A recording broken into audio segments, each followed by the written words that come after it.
Thank you all for being here, and I just want to thank Community Media Center for being with us today to see our illustrious our panel here that grew. I just want to say this is Dr. Angela Hind, this is Michael Connett, and this is Doug Ruley, and Valerie Cantor, Dr. Valerie Cantor. And I'm going to let each of them tell their reason, a little bit about themselves, and their reasons why they are here and their perspective on why they've changed their mind about fluoridation. And then we're going to have a question and answer, because I think that you're here and you may have specific questions you'd like answered.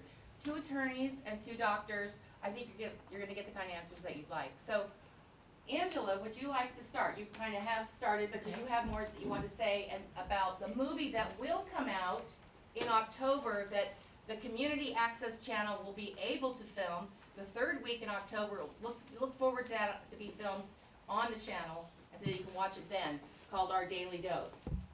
The movie is Our Daily Dose, and the website www.ourdailydose.com will be up shortly, and that will also be a place where you can access the film. So I was the medical and science consultant for the film and wrote the narration with Jeremy.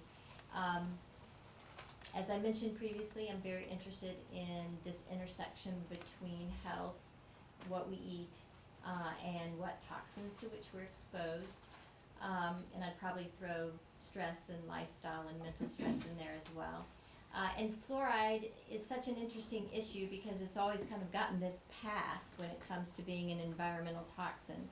But in actuality, it's an incredibly toxic substance, and really belongs more in a list, any list that we might see that includes lead, mercury, flame retardants. It belongs there much more than it does in our water.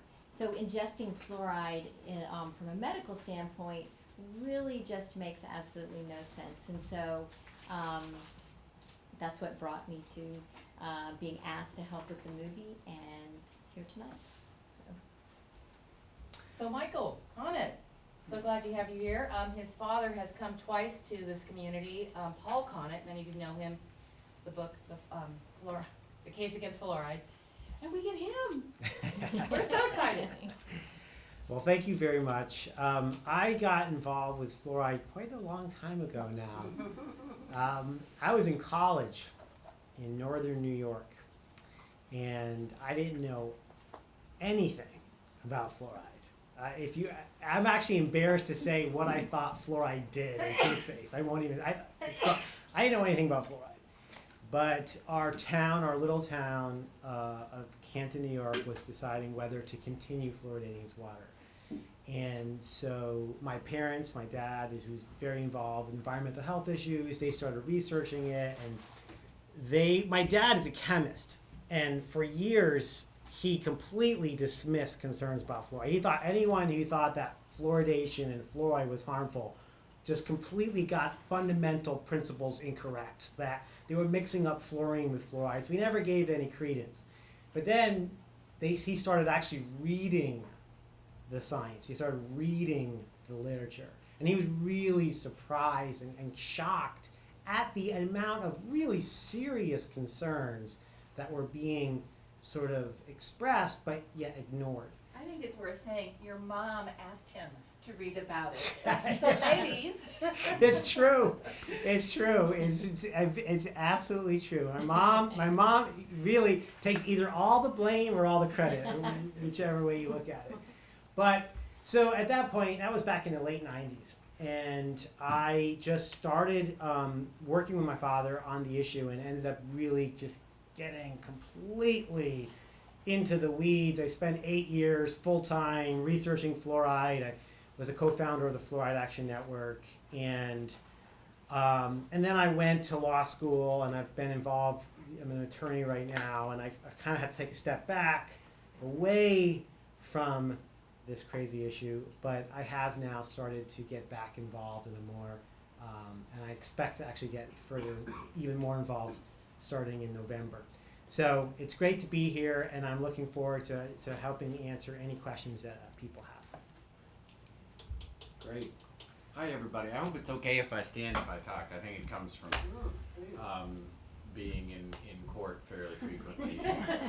If you sit when you talk to a judge, you tend to wind up getting escorted out in chains. So I'm kind of trained to stand when I talk. But in any event, I've been an environmental lawyer for 25 years. Michael woke up to fluoride in college. For me, it didn't happen until about a year ago. As you saw in the film, I teach at Vermont Law School, but I also do some consulting work on the side. And the fluoride group in Asheville asked me to look at some legal issues related to fluoride and whether compulsory water fluoridation might actually be unconstitutional. And the more I looked at it, the more I thought that it probably was, and that it suffers from real legal problems as well as very significant medical and scientific issues. And so that's how I got involved, and it's led to some sort of a nationwide group forming to maybe look at some legal issues related to water fluoridation. So that's why I'm here. And then Dr. Valerie Cantor, I'm gonna say this right now, we only had a phone conversation just a little while ago, as she was driving through San Francisco from, Los Angeles. so you drove to Los Angeles to be here, that's pretty impressive. So you're an endodontist, Yes. correct? So it's very nice that you have another dentist in the room also, so Right. it'd be great to tell us a little about why your perspective on this. Well, I woke up to the issue about a year ago as well. I went to school in Florida. I felt I had an outstanding dental education, and everything I was taught about fluoride in dental school was it's great for the teeth. It can make them harder to prevent cavities, and also actually if you have cavities starting, if fluoride is introduced in the right way, like any medication, it can treat that disease if it's done appropriately. And every dentist I talk to at this point pretty much is still just, they believe so wholeheartedly in fluoride, and that's part of our education. They didn't teach us any negative effects about it except for dental fluorosis, and you can see from the video what that actually leads to now. So on my own accord, I was just personally learning about a healthier way of living, eating, sleeping, and I came across the information about the calcification of the pineal gland and how important that is in our serotonin and melatonin production, which regulates our happiness, our sleep cycles. And I realized that fluoride, the same hard structure that it forms in your teeth, is what it forms in your pineal gland in your brain. So it didn't seem right to me, and I started digging deeper, and then I learned about the thyroid and skeletal fluorosis, and I was just in shock and severely depressed for a while. I felt like I felt like a pawn, and it was really, really difficult. I found Michael. He happened to live in Los Angeles. I found the Fluoride Action Network. I felt like I had a team to join to. I wasn't on my own in this. And I'm just so passionate right now to spread the word to dentists. Right now I'm having to do it on a one-on-one basis because it's so difficult. I remember in dental school, I remember one patient saying something to me about fluoride. And I was like, no, you're crazy. Fluoride's great for you. I never thought twice about it. And it's because I really think dentists are good people and they want to help you. I think that because of the institution and what we're learning, unfortunately we're not getting the whole picture. And I think it's extremely important that we get to the schools and everyone and start teaching the whole spectrum of this. And when fluoride is appropriate, because I think it is in certain cases, but I definitely do not think we should be drinking it on a daily basis. So as you can see, I'm really passionate. It's moved me, and I'm ready to commit 100% to this movement and do anything I need to do to help stop this. So I'm glad to be here. I love this part of California. Always have. So I was happy to drive up and be here for you guys to answer any questions you might have from a dentist perspective. Oh my goodness, that was great. Where to begin? Hand raising is good, and I'll pick someone. We can start. Who would like to ask the first question? Everyone's shy. Okay, That's what I'm Eileen. gonna ask you. be loud. Okay, when I'm talking to someone about how fluoride is a byproduct of industry, I have said, well, it's a byproduct of fertilizer, because I didn't know how else to put it. What would be the best way to boil it down? So I saw the film, which was phenomenal, by the way, and just very moving and emotional, and it really spoke to the need for us to have a family around this issue, that we all have come from families, and I really hope we can look to community. But I would love to be able to say in an easy way to someone what the industry is that brings us fluoride. Because when I saw that smokestack, I'm like, how am I gonna boil it down in an easy way? Well, I can, the process is, and it's a little less clear with China. We're still, China is sort of a new development. We're getting more and more fluoride chemicals from China. That we don't fully understand, or I don't fully understand. It's not been really investigated that much. In the United States, up through to the 2000s, we were getting the vast majority, if not all of our fluoride chemicals from the phosphate industry, phosphate fertilizer industry, which is primarily based in Central Florida, in Polk County and Hillsborough County. I've visited there. I've gone to the plants. And fluoride is a natural contaminant in phosphate rock. And what these fertilizer companies have to do is they take this non-soluble phosphate rock, they mine it from the earth, and then they have to take it and they have to make it soluble so that farmers can spray it on their property and have the soil take it in. So that to make it soluble, they put in this acid, sulfuric acid, and it liberates the fluoride becomes, it turns into a gas.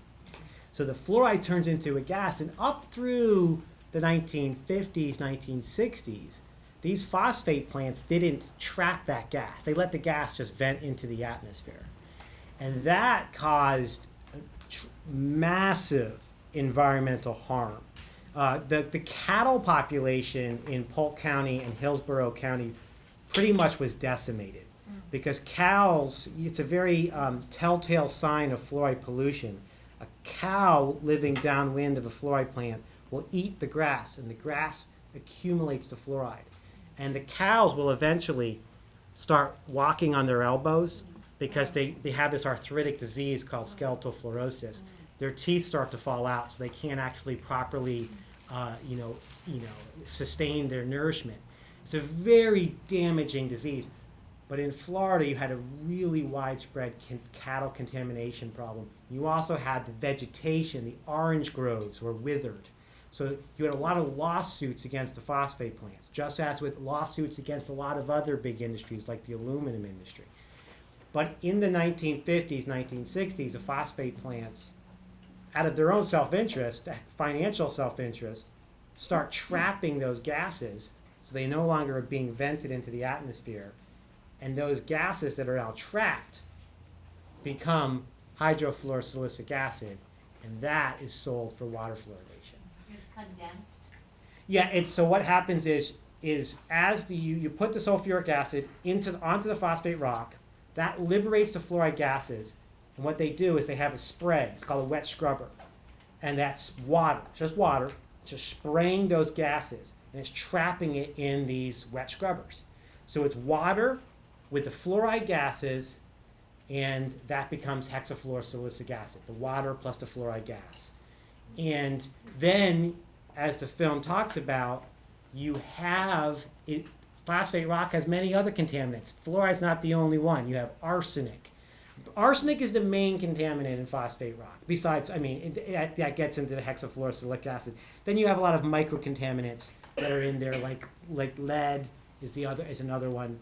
But that's the basic process. It's a wet scrubber system. It traps the fluoride gases in a water solution, and that is barreled up, shipped to your water plant. And one thing to note is there is no processing of that liquor. It's whatever's in that scrubber is what goes into the water plant. Yeah, thank you, that was really helpful. Okay, Marilyn, then Lauren, then Yes. Basha. My scrubber, what's that like? Is this being cooked, or does the sulfuric acid cause enough heat and destruction to create the gas by itself, or is it being cooked to help it? That's a good question. I believe there's heat, but I couldn't say that for sure. The process is always described as you add sulfuric acid, and that will contribute to the vaporization of the fluoride impurities. Whether there's heat involved, I don't want to say because I just don't want to be incorrect there. But when that vaporization occurs, they throw the water on it, and that's trapped in the scrubber. Does the silica come off, like, the silica obviously is part of the hydrofluorosilic acid, so is that the compound that's coming off is a fluorosilicate? Yes, it is. And so you have two fluoride gases coming out of the phosphate rock. You have hydrogen fluoride, and you have silica tetrafluoride. And the phosphate industry was initially thinking in the 50s and 60s, well, we can, like, fluoride chemicals are actually quite desirable to industry because they're used as raw material. But silica fluorides are not attractive to industry because they're just not that useful. And they haven't really been able to find a way to take that silica and separate it out from the fluoride. And that's why hexafluorosilicic acid doesn't really have many uses. No one's going around being like, oh, I want to buy your hexafluorosilicic acid. Pretty much the only use of it is water fluoridation. Lauren? When I took environmental studies 30 years ago, we were told the solution to pollution is dilution. And I think that one of the things we're really up against, and maybe you have a suggestion, and this might be the turning point, this fabulous film, might be a turning point, that people just can't bear to think that they've been duped, they've been lied to, all because of profit. It just sounds too horrible, too un-American. And so I don't know the gentle way to tell people the facts. I mean, you found some ways. We thought lead was safe, Vioxx and Valium and all those things. I just want to mention a quote from Downton Abbey. The doctor told the patient, harsh reality is always better than false hope. I think we have to look at where things really are before we can move on. And people just have to have a higher tolerance for being, finding out the truth. The one more thing I want to say is, what is your opinion of taking, I think that the precautionary principle and the Crescent City wording that we're going to be using here in Marin could be, we're copying a really good system, and it could be an example to the country, us in Crescent City, that we're using, it's a face-saving device for all the pro-fluoride people. Sure, if they still think it works, fine, but we just need the safety studies, that's all. Just provide those, it should be easy. And I wonder if you think that this might be finally our chance to stop fluoridation. I have some things to say, but I don't want to be hogging this thing. Go So. ahead, and then I want to say something. I would say first for the face. I think, I think there's a lot of good intentions with fluoridation. I think most people who support fluoridation do it from the best of intent, right? They really believe that this helps children, and particularly poor children. And so I think it really, resonates with the kind of social democratic principle of using government to provide health care to the disadvantaged. Something that I totally, I personally, that's my philosophy I'm a social democrat at heart. I think though with fluoridation, just on that point, we can go into it later, I think it's kind of an insult to call fluoridation dental care. I mean, we need to provide dentists, not a cheap industrial chemical in children's water. But and I think the precautionary principle, I could not agree more that is a very effective way to question fluoridation, because we don't have the adequate studies to this day to show, one way or the other. I mean, we have so many reasons to be concerned that fluoride that we're receiving today could be causing harm in significant numbers of people, but the actual definitive studies have not been done. So there's so many uncertainties. But and the pro-fluoridation side says uncertain, hence not proven, hence no concern. And I think our position is uncertain, question marks, red flags. Don't wait to the oops moment. Because if you wait for the oops moment, it's too late, and you've damaged the health of millions of people. And that's, as Doug very effectively said in the film, that's exactly what we did with leaded gasoline. We waited for the big oops moment and that big oops moment came after millions of children's brains had been damaged. Basha, you were next. You were next, yeah. Oh. Just an answer, Dr. Hersey was here, this isn't what I was gonna say, but Dr. Hersey was here some time ago, and my understanding was that there were some very definite studies, comparing studies in Asia and so on, showing that communities did just as well or better in one of your graphs, but also that there were lower IQs. Well, and I'll speak to that, and Angela, you might, I think Angela probably want, I talk too much, but the fluoride IQ, it's, fluoride, the studies are clear. Fluoride's a neurotoxin. I mean, there's no doubt. Fluoride damages the brain.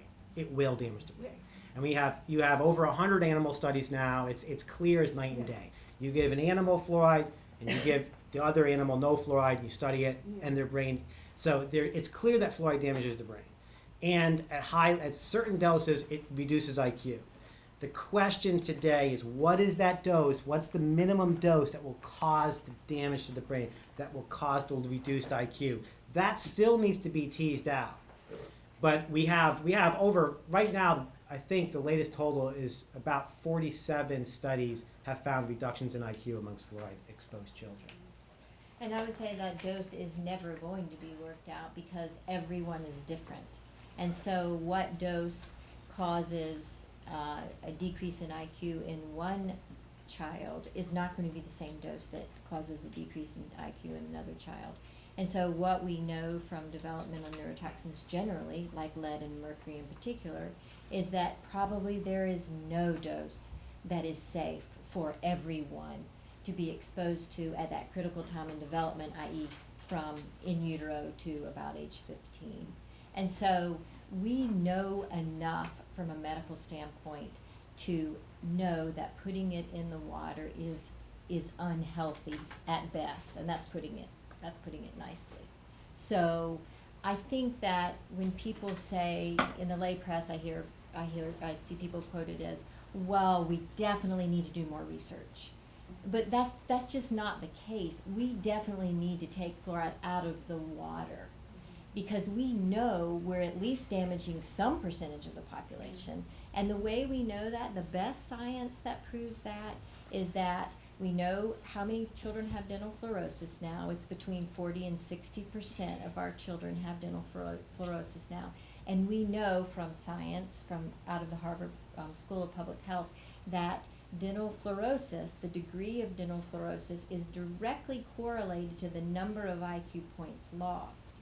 So if you have moderate or severe dental fluorosis, you have lost IQ points. We know that. So that recent study, it was just this year, that correlates this dental fluorosis with loss of IQ in a linear way, particularly moderate and severe dental fluorosis. I think that is a pivotal study, and I think that's the first time that that a study has just said, without a doubt, we are damaging children's brain. So I do think there's the data there to say that we are doing harm to children's brains. Absolutely. This leads into the comment or question I was gonna ask with these professionals. How do you see a strategy for instance, beginning to get a film like this in dental school curriculum? I'm working That's a on big it. question. I'm working on it. Well, One-to-one, what's funny- you have to know yeah. some other dental colleagues that would work with, I mean, you couldn't be Definitely. the only one in Los Angeles. Well, there's not many, but I'm working on it, and I do teach part-time at the UCLA, University of California, Los Angeles, so that is something that we've been talking about and trying to use my position there in the best way possible, but, we wanna be effective, and I don't wanna scare anyone and get shunned from the university, so I just went to the public health department actually last week, just to kind of feel it out, see if they had any young residents I could maybe talk to and show this. And they don't have any residents. The whole department seemed very bare bones. I was a little discouraged, but I'm gonna continue working on that. Michael and I have a few plans getting involved with the community, maybe doing a little mobile dental clinic where I can start my own research, talk to the people, see what they know about it, and start doing exams and keeping a quantitative analysis of how much decay is there, is the fluoride working, how much water do they drink a day, somehow getting involved with that, as well as I'm working on some projects to reach out to the younger population, the millennials. So we're trying to get some fun videos, some music videos made, and some very short educational pieces that are easy for everyone to understand, that we think that can go global and really get a lot of attention. So we're working on some really big stuff, and we'll definitely be sharing all that with you. Just the other day at UCLA as well, I actually talked to someone who graduated from Harvard Dental School, and I was really interested to know if he happened to even hear of the paper, and of course he didn't. So, even someone coming from that school with such a big paper that you think that they would maybe have a discussion about, it's just not being brought up. So it's something that we're working on day by day, and I'm trying to implement something through the university and figuring out how we can start to get this information there. But I think it's going to be a large movement amongst the people, and we're going to have to go through the EPA and just, I'm hoping that we can just stop it nationally and not have to go county by county. That's my personal hope. I don't know I've never worked with any of this stuff before. I'm just really glad to be here with you guys, and I'm inspired, and I promise you I'm not going to stop until it stops. So, and I know everyone here feels the same way.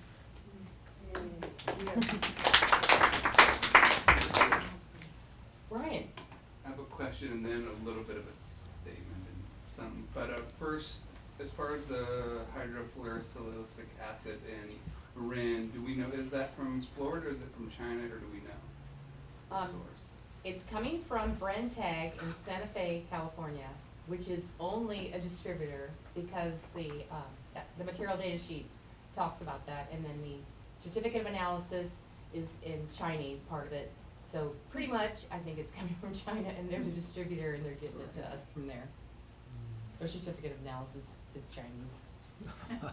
So, yeah. And I also want to have some empathy, and I'm sorry, I forgot your name. Valerie. Valerie. So I got involved with my first Safe Drinking Water initiative 10 years ago in Arcata, which unfortunately was not successful. And I went through the whole thing of depression, ostracization, all this stuff. And thank you, Donna, for approaching me twice, but I actually went through like some post-traumatic stress when you came into my office, because this is such an incredibly, just I kind of do that to a lot of people. that I see, unfortunately, in my kids in my practice, a huge epidemic of fluorosis, tooth decay, jaundice, undergrowth, and all these crazy things, chronic illnesses, diabetes, gamut of damage to our kids, and it just seems to be getting worse and worse. The fluorosis gets worse, the tooth decay gets worse, chronic illnesses get worse, and it's a whole environmental toxic soup, and unfortunately we're deliberately putting a major portion of those toxins right into our water. It's going to our pets, it's going to our flowers, it's going to our toilet, it's going into the bay, it's going in everywhere that water goes in Marin. That toxic is being diluted into our world, and it's anything we can do to stop that here universally in the world, I think that's great. The other thing that we haven't really touched on in the movie and in adults, and kind of the irony for me, is all of us are getting 0.25 milligrams for every cup of water we drink. And there's no safe and effective dose to give to adults. And the ironic thing for me is I can give somebody a cup of water in my office from the tap with the 0.25 milligrams of fluoride, or I can give them a thing of filtered water that takes the fluoride out. And if I give them a 0.25 dose of fluoride along with that, that's malpractice. Because there's no safe dose of a fluoride supplement I can give to anybody as an adult. But if I give them to them the water, it's a gift, and if I give it to them in pure water in a pill, it's, Yes, so that everyone knows in the room, fluoride is an unregulated drug by the FDA. It's not regulated for ingestion. But I was thinking of the two dentists that are in the room. Oh, were you done? But Go ahead. the one thing is you can give it as a supplement, but there's no, you can only give it to children. So if someone had tooth decay and I said, oh, you need more fluoride, take your supplement to the pharmacy, they won't fill that for an adult. There's no safe, there's no dose, there's no accepted utilizations. Yet you drink 8 glasses of water, there's your 2 milligrams a day. Yeah. You drink 12, there's your 3 milligrams per day. Your Coke, your thing, and then how much you're absorbing from your toothpaste, how much you're swallowing, how much is in your Prozac, and we're just inundated with fluoride. And, you know, I think one thing that's telling about that too is, you know, you can go to the pharmacy or the grocery store and you can buy a thing of calcium tablets and all these other supplements, right? With fluoride, even, so, you know, as you said, each glass of water that we drink that's fluoridated basically gives you about 2.25 milligrams of fluoride, right? Well, if you try, you can't, to go to the store to get that in a pill form, you would need a prescription. When people try to say that fluoridation is just like adding, you know, folic acid to, you know, to bread, or, you know, adding iodine to salt. I mean, you can buy those things on your own without having to go to get a prescription. With fluoride, you need a prescription because it is a very toxic substance. You know, if you just tuned in to the public access channel, I just like to let you know that there are some things that you can do. One of the suggestions, a couple of the dentists that are in the room here, I'd like to tell you is that in Sonoma County, what we did was we asked the public health department to do a survey of the fluoridated Healdsburg community compared to the unfluoridated rest of Sonoma County. In February this year, they showed that, and Healdsburg's been fluoridated for 63 years, so you think they're gonna have the best teeth around, right? No. There was no statistical difference in tooth decay rates in Healdsburg versus the unfluoridated Sonoma County. Now, here in Marin, what we could do, and I'm urging everyone watching the show to do, is your board of supervisors, there's about 3 of them, although they're not the ones that can vote on the fluoridation in the Marin Municipal Water District. However, they can ask their public health director to compare the health outcomes of several different things, tooth decay, thyroid, several different things in fluoridated Marin Municipal Water District, 10 cities, to the unfluoridated Novato that's still in Marin. And I have asked Supervisor Kenzie to set that appointment up with public health. It can't be done with just one person. So if you're watching this, get your supervisors to ask for that health outcome to prove that it works. What will happen is what happened in San Francisco, and they found out that 50% of dental decay is happening throughout their community, and they've been fluoridating since 1953. So it doesn't work in San Francisco, doesn't work in Healdsburg. I bet it doesn't work in Marin Municipal Water District, but we need to ask our supervisors to do that study to compare the unfluoridated Nevada with the fluoridated Marin Municipal Water District. So I just wanted to put that in the public television. So there's a, let's see, you already asked a question. Okay, over here. For the dentists and maybe for the non-dentists in the room, what are the instances, or what are the cases in which fluoride is actually helpful? Just so we all know, so we can have Yeah, so for someone at high risk for cavities, or what you call dental caries is the official name of the infectious disease that happens in your mouth. If you're at high risk for cavities and fluoride is introduced topically, it can prevent the cavity from spreading deeper. In certain people, it doesn't necessarily work with everyone. As you can see, you know, people are ingesting fluoride, they're brushing with fluoride toothpaste and they're still getting cavities. So some people it may help more than others, and that's something that should be decided on an individual basis by your dentist when you go in for your screening and they say, okay, you're at really high risk, let's try some topical fluoride, let's try this high fluoride toothpaste and see if that, helps you over the time of your care under that doctor, as opposed to just giving it to everyone, and we're seeing that it's actually not as effective as I think that they hoped when they introduced it. And I think the other thing we know now about, if someone were to go to the dentist and have significant dental caries, so we could just treat them with fluoride, and that may be a good stopgap measure. Just like in medicine, we treat with drugs when we just have to. But then we also need to look a little deeper and think about what dental caries really means. And what it means is that that person has a diet that's extremely problematic, and not just when it comes to sugar. Probably has a diet, that doesn't have enough nutrients generally, too many carbohydrates, things like that. So it really, dental caries in of itself is a marker for underlying malnutrition. I think I could go that far. And so if we're really talking about health equity, that's the kind of thing we should be thinking about. Like Michael said, not just slathering a child with yet another toxic drug, which we do a lot in medicine because you have to sometimes if you're desperate, right? But that should be a stopgap measure while we're taking the time taking that time to look at, okay, what's really going on with this child or this adult in terms of diet, environmental toxin exposures, stress in their life, all those things that contribute to their underlying health. And would- Absolutely. and would I'd you like say- to add to that too, because one of the main things about dental caries is the frequency that you're intaking sugar and carbohydrates. How a cavity works is you drink something or you eat something with carbohydrates. The bacteria that's in the plaque, it lives in the plaque that's on your teeth. The bacteria then eat that food as well, and they produce an acid. It's that acid that creates a hole in your tooth. Okay, so if you're drinking a Coca-Cola and you're drinking a sip every 5 minutes, the pH in your mouth is constantly dropping.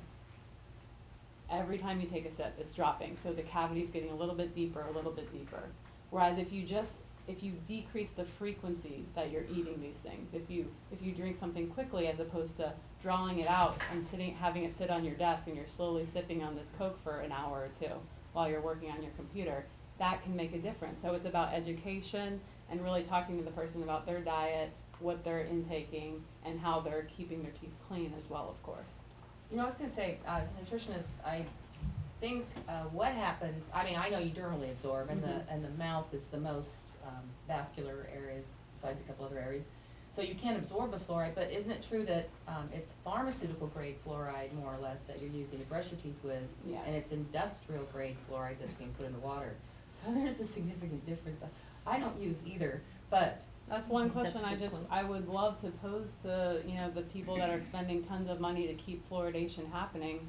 Why don't we invest in, if they really care about putting fluoride in the water, why wouldn't they invest in a pure form of fluoride, a pharmaceutical grade sodium fluoride, or getting harvesting a natural calcium fluoride and using that? And instead, they're finding the cheapest way to do it. That's what it appears, and I think it's hurting us all. okay, wait, you guys, who was not asked? Go ahead. I'm working on a statewide initiative to get a whole lot of toxins out of our environment. And I'm hoping to get on the ballot in 2016. And right now I'm grappling with how to describe the fluoride that can't be used. And, is it hexafluorosilicic acid? Or is it hypofluorosilicic acid, or it's both? There's several names. They're all sort of interchangeable. Hexafluorosilicic acid is one. Hydrofluorosilicic acid is another. Sometimes it's just called fluorosilicic acid, and sometimes there's actually 4 different names you could use, and they're all referring to the same thing. But sodium fluoride is a separate thing, right? Yes, sodium fluoride is separate. That's what they use in dental offices. And toothpaste. Yeah. Okay, so that's all I'd have to call out in order to get this out of the water? If you wanted to be really, there's several ways you could do it. You could list each of the chemicals, which would be, I think you would be safe to just say hydrofluorosilicic acid, sodium fluoride, and if you say those two, that's,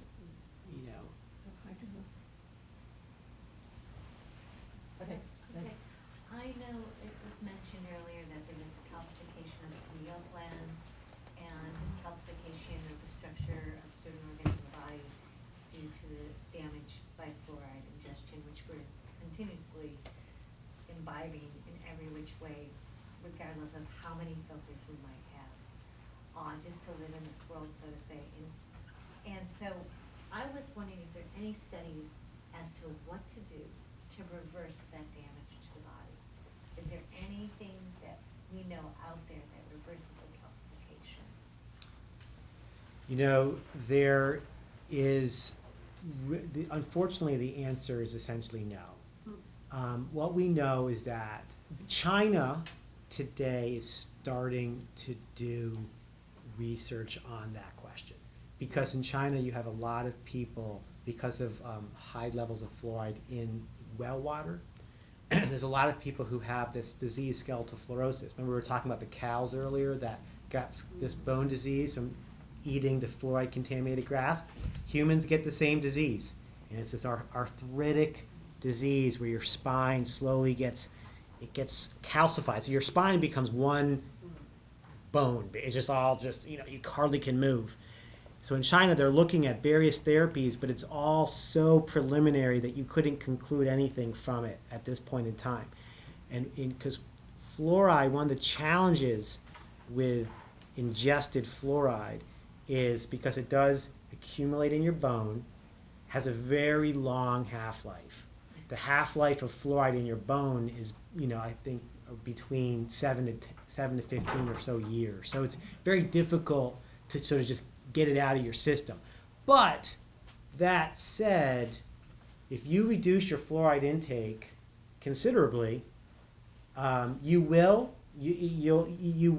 start removing it from your body, and a lot of symptoms can be completely removed, can be eliminated within a somewhat short period of time, depending on the symptoms. The symptoms can go away within weeks, months.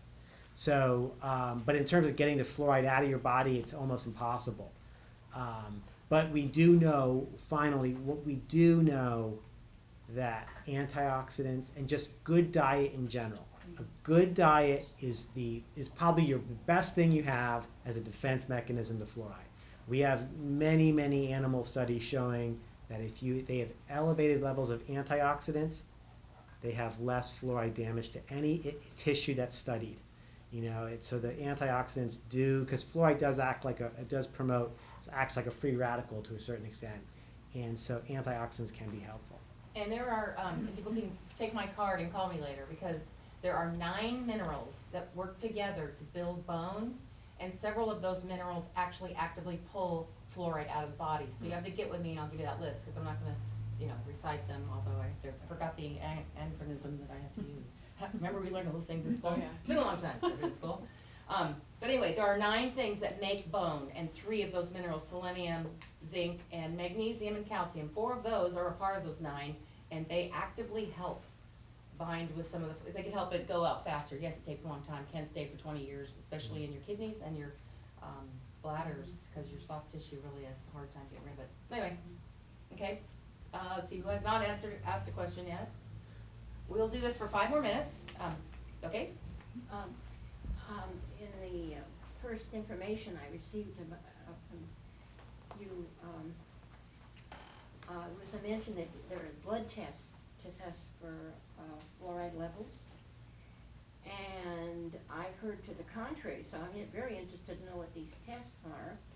And also, if you're looking at the Second Look website, which is, you're looking at that, and Dr. Blaylock and all those doctors, they have a list of 200 different pharmaceuticals that contain some form of fluorine. And then there's fluoroquinolines, which is one classification of antibiotics. And now there are thousands of cases of people who have taken fluoroquinolines, which are a type of antibiotic, that are showing signs of ruptured tendons, whether it's in the legs or the shoulders. And so I would think that there'd be a blood test for those people. And so I'd like to know about the blood tests that you're mentioning and what you see. I'm sure you're familiar with all these cases of thousands and thousands of cases. And one of the early French study, which was back in the 1990s, about this, said that the fluoride, Did you have a question that you wanted to answer? Yeah, it has to do with the blood test, that the fluoroquinolines depleted glutathione and superoxide dismutase and several other things. So what about this blood test that you know about? I'd really like to know about that, because this could affect all these thousands of cases where fluoroquinolines. Now, one thing that Dr. Blaylock Let stresses, him answer the question. that stresses is that it's not the same kind of fluorine compound as is in the water. Yes, and that's where it gets complicated. We have a lot of pharmaceuticals that have an organofluorine it is an organofluorine compound. Prozac is an organofluorine. But it's a complicated issue, but there's a difference between the fluoride ion that we add to waters, inorganic fluoride, and these organofluorines. They have they're just different. But there's much more research that needs to be done to understand whether these organofluorines, like Prozac, can metabolize in the body to free fluoride ion, and under what conditions that can occur. Because if that happens, you're going to have people in this country that are being zapped with high levels of fluoride who have no idea that they're being zapped with high levels of fluoride, and that could cause tremendous problems. But the organofluorines are toxic in and of themselves, irrespective of whether they are producing fluoride ion. The blood test, if you're referring to blood tests for fluoride or blood tests for these organofluorine compounds. Well, for fluoride, you can test for fluoride in the blood, but it's a difficult test. Most doctors can't do it and don't do it. And you really need to find a laboratory that has good methodology because it's a rare test. What lab? Honestly, there's so few of them that labs will test for fluoride, but you really want to go to a lab that specializes in it because it's a test that you need some expertise in. But I don't have a name of a lab offhand, but one thing I would say is blood tests, for fluoride, in my view, are notoriously unreliable. I think if you want an accurate reading of your fluoride body burden, I think the best way to go is a urine test, which is easier to do. It's a very easy test to do, and that will give you a good sense of how much fluoride you have in your system right now. So I would say go with the urine test over the blood test. It's my understanding. Okay, we're gonna, It's my understanding that it's picked up in the urine only with a tremendous amount. No. You will see fluoride in if you're taking fluoride, right? If you're drinking fluoridated water, you will see that in your urine, no question about it, unless you have significant kidney disease. In that case, you can't excrete it. wow. Ms. Laura? Can I just mention that there's something called NACHO? Anybody here heard of it? National Association of City and County Health Professionals. And we're back in Sonoma, when I used to live there, when we were working on getting the supervisors to listen to us, the public health department completely ignored anything we had to say. Their website had no room for comments, and it's because NACHO, which is 97.5% funded by the CDC, and 2.5% funded by, fees for being a member, $25 million budget a year. It's the cheapest propaganda machine in the country. You may have heard of ALEC, which was the American Legislative Education Commission or something, council. And Shell just dropped out because all these liberals are saying that is industry writing bills in state level and federal level, and then these legislators who get donations to their campaigns just put it in there, put their name on it. But it's written by industry. This is the same thing, but it is still hidden. And NACHO has this universe, monolithic point of view. Fluoride is good, vaccines are good, diet doesn't matter, Americans have the best diet of all, and so you cannot burst through that wall. Now, one of my heroes is Weston Price, the dentist who wrote Nutrition and Physical Degeneration.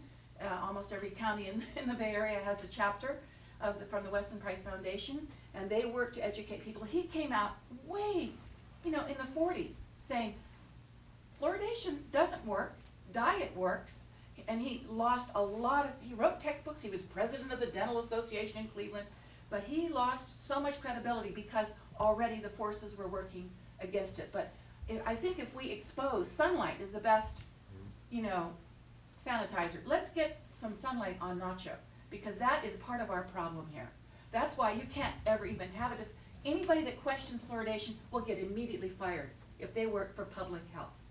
We think public health are nice. They're on our side. They're deserving, devoted, but they are being run by NACHO. Did you have a question? Mine's just a quick question comment, and that is the history of going right back to the uranium industry and the Manhattan Project in World War II, of the deception and fraud, corruption and cronyism behind the whole fluoridation issue to use this waste product. And the whole history of fluoride and the damage it's done, and huge weight behind it of damage it's done along the way. It is this incredibly, intensely thorough writing in the book, The Fluoride Deception by Chris Bryson. I can highly recommend it. It's very heavy reading.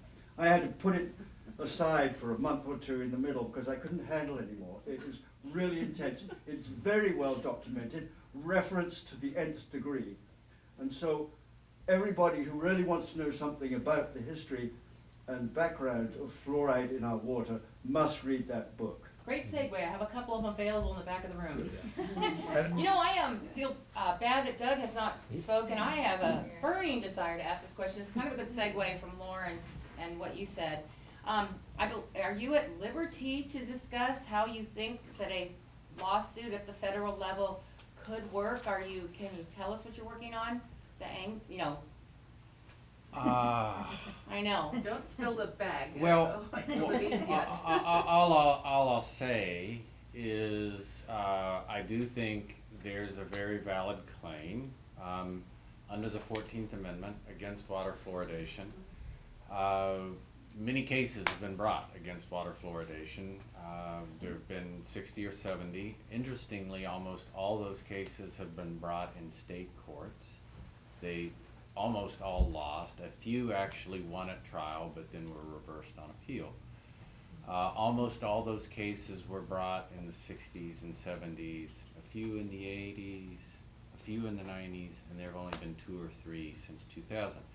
But there have been some significant changes. We've heard about some of the changes in the science and how we know a lot more now than we did when those cases were brought. There's also been some significant changes in the law. When most of those cases were brought, it wasn't clear under the 14th Amendment that we all had this right to refuse medical treatment, but the Supreme Court has ruled directly on that now, and so the law on that is much clearer. And so I think there have been some changes in the law and some developments in science, and it may well be time to try again, because we're talking about the United States Constitution. The best place to bring those claims is in a federal court rather than in a state court. So definitely folks are working with that and considering those things, and I think I'll leave it at that. Well, and one of the things that you can do, those of you watching this show, is know that your congressperson, Jared Huffman, is an environmental attorney who's been approached, and by the way, he does have the book, The Fluoride Deception, and he is still pro-fluoride.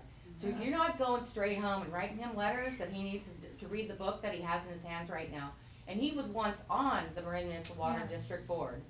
So he is still pro-fluoride, and I have no problem going public on television telling, I have met with him many times, he's been to my home, and I think it's time, Jared Huffman, that you become not pro-fluoride. I hope you're watching. So I just want to give that little thing, if he ever gets a chance to watch that late at night on his channel, on his station nearby where he lives. And what I'd like to say is to be polite to the room that I only have till 9, and to everyone in the room, I'd like to invite you all to stay and ask questions. You may be, some people don't like to ask stuff live, public speaking. So they'll stay around and answer a couple of questions. But I just want to say, if those watching this would like to participate, in November we'll be starting collecting signatures to put it on the ballot in November of 2016. If you go to cleanwatermarin.org, that's the website, you will be able to connect with us and let us know how you want to help. And again, my name is Donna Gallagher, and I'm with Clean Water Sonoma-Marin. And I thank you all very much. The only other thing I'll let you go so you can shut off your video. Thank you.